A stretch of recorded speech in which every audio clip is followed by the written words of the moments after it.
One of the things that I really found interesting about the Propaedeutic Year is you get a sense of community, and living in the house separated from the seminary, there was about 18 of us, so we were very in tight-knit corners, and you really worked together.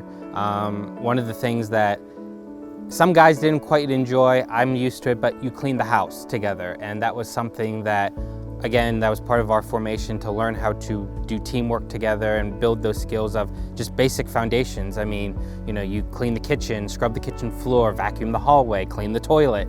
Those were all things that Father Giuffre made us do to help us understand, like, as a priest, you have to know how to have basic skills in order to be proactive and successful as a priest. We talked about Ignatian prayer a lot, so that was like the theme of the year.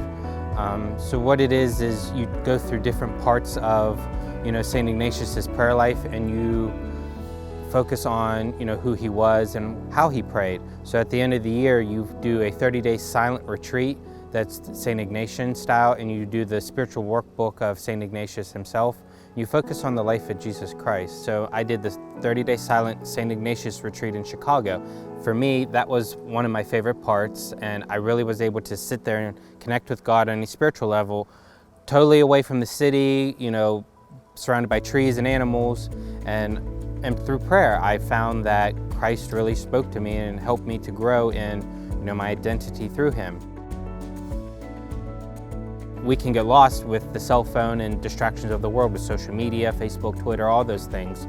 So what they would do is we would have our phone locked away in Father Giuffre's office Monday through Friday, every day, until Saturday morning. We could get it back, and you could have Saturdays off with it and call home, talk to your family, stuff like that.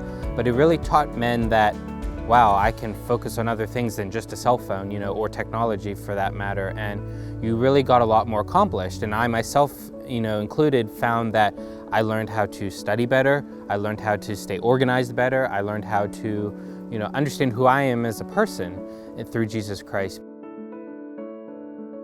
Another part of the program, which was in the center, was you do a 30-day poverty immersion. You're sent on a plane or a train with a partner, and we were sent by train to Waterbury, Connecticut, and we did not know where we were going. Actually, we received an envelope that morning with a train ticket and $50, and that's it. You don't have anything else, just a duffel bag full of clothes and your personal items and $50, and you're sent with a map and some tools to get to where you need to go. And that's what we did for a whole month. We lived at the Basilica of the Immaculate Conception in Waterbury, Connecticut, with Father Jim Sullivan, and it was very good because we worked every day with the poor. We worked through the St. Vincent de Paul shelter in Waterbury and the homeless shelter and the food pantry. One of the most powerful experiences I had was sitting in a homeless shelter with men and women and telling me how they lost everything, and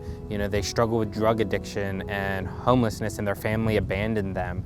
And one of my favorite examples was a gentleman named Paul in the St. Vincent de Paul store I was working at the one day. He came in and has a wife, children, he told me, had a multi-million-dollar company in construction, lost it all because of bad choices. And it was sad. This man is, in his 40s and 50s, coming in for socks, underwear, and basic clothing and basic food. God spoke to me that moment and told me, I love this man so much, and I want him to come to you, to minister to you, to teach you that I love everybody just as equal.